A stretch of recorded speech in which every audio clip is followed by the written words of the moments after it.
அனைவருக்கும் வணக்கம். நம்ம தமிழ் கடவுள் முருகப்பெருமான் கடவுளாக தான் நம்ம பார்க்கோம்.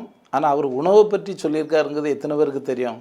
அதை நம்ம இன்னைக்கு பார்க்கலாம் இந்த வீடியோவில். தமிழ் கடவுளான முருகப்பெருமான் நம்ம கடவுளாக பார்க்கோம். ஆனால் அவரே நிறைய இடங்களில் சொல்லியிருக்காரு. மருத்துவத்தை பற்றி மட்டும் சொல்லலை, உணவையும் சொல்லியிருக்காரு. அப்போ அந்த வகையில் ஒரு உணவை பற்றி பார்ப்போம். மனுஷனுக்கு நோய்கள் இயற்கையாட்டு வரக்கூடியது தான், இதில் எந்த மாற்று கருத்தும் கிடையாது. நான் மருத்துவராக இருக்கேன், ஆனால் எனக்கு நோய் வரக்கூடாதுங்கிறது எந்த உத்தரவாதமும் கிடையாது. அப்போ அப்படிப்பட்ட சூழ்நிலை தான் இருக்கும் நம்ம இன்னைக்கு. அப்போது நோய் இல்லாமல் இருக்கணும்னு சொன்னாக்கி அதுக்கு உணவுங்கிறது ரொம்ப ரொம்ப முக்கியம். அப்போ அந்த வகையில் இன்னைக்கு நிறைய கோயில்களில் அன்னதானம் அப்படிங்களுடைய பேரில், பிரசாதங்களுடைய பேர்லையும் இந்த உணவை கொடுத்துட்டு தான் இருக்காங்க. இன்றைக்கும் கேரளத்துலேயும் கொடுக்காங்க, தமிழ்நாட்டிலையும் நிறைய கோயில்களில் கொடுத்துட்டு தான் இருக்காங்க. ஆனால் அது எதுக்காக கொடுக்காங்கிறது நம்ம இன்னைக்கு வர தெரிஞ்சுக்கிடல. அதை பற்றி தெரியறதுக்கு நம்ம விரும்பவும் இல்லை.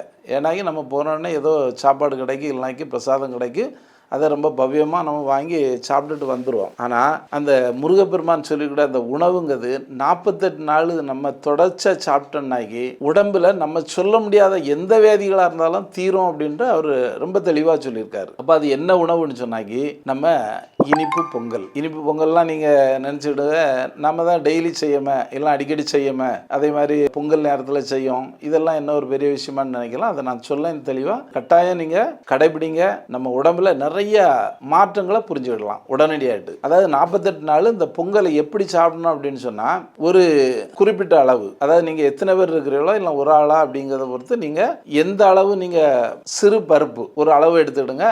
அதே அளவு பச்சரிசி. பச்சரிசின்னா இப்போ இங்கே விற்கிறதெல்லாம் பச்சரிசின்னு சொல்ல முடியாது. அந்த சம்பா அரிசியில் அரைச்சி எடுக்கக்கூடிய அந்த அரிசி வெள்ளை வெள்ளைன்னு இருக்கும், அவ்வளோ அழகாக இருக்கும், பார்க்க ஒரு அழகாக இருக்கும், பியூர் வெள்ளையாக இருக்கும். அப்படிப்பட்ட அரிசியும் எடுத்து சுத்தமான பாலில் வேக வைக்கணும். இதை வேக வைக்கிறது குறைஞ்சது 1 மணி நேரம் ஆகும். அப்போ அந்த பால் தண்ணி ஊற்றாமல் அந்த பாலில் நல்லா வேக வச்சு கடைசியில் கொஞ்சம் நம்ம நாட்டு சக்கரை போட்டு, ஏன்னா ரொம்ப அதிகம் போட்டக்கூடாது, கொஞ்சம் முடிஞ்ச அளவு கம்மியாக இருக்கட்டு.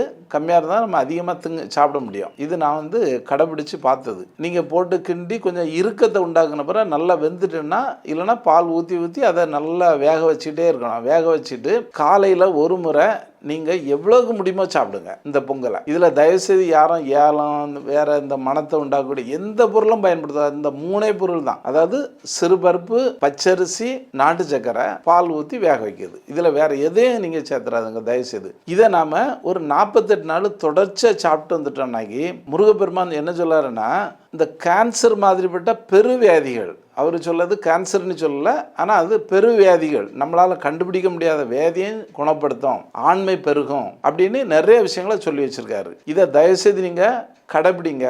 இதை ஒரு 48 நாளைக்கு தொடர்ச்சியாக பயன்படுத்துங்க. யாராவது உங்கள் வீட்டில் வியாதியோடு இருக்காவ, ரொம்ப கஷ்டப்பட்டு இருக்காவன்னு சொன்னால் இதை நீங்கள் செய்து கொடுங்க. ஆனால் இதை சாப்பிடும்போது இந்த 48 நாளும் வேறு எந்த ஆகாரமும் எடுக்காமல் பார்த்துக்கிடுங்க. ஏன்னா இன்றைக்கி நம்ம சாப்பிடக்கூடிய எல்லா ஆகாரமுமே நம்மளுக்கு நோயை உண்டாக்குற மாதிரி தான் இருக்குது. எந்த ஒரு பொருள்லையும் இன்றைக்கி கெமிக்கல் இல்லாமல் இல்லை. அந்த வகையில் எந்த ஒரு பொருளையும் எடுக்காமல் நம்ம பார்த்துட்டோன்னு சொன்னாக்கி இந்த 48 நாளைக்குள்ள அவங்களுக்கு முழுமையான பலன் கொடுக்கும். இது முருகப்பெருமான் சொன்னது தானே தவிர இது நான் எதுவுமே சொல்லலை. இதுக்குள்ள அந்த எதில் சொல்லியிருக்காருங்க கூட நான் சொல்லேன், முருகர் ஞானம் அப்படிங்கக்கூடிய புத்தகத்தில் இது இருக்குது. இதை கண்டிப்பாக நீங்கள் எல்லாருமே படிக்கலாம். அதை முழுமையாட்டு தெரிஞ்சுட்டு இதை பயன்படுத்துங்க.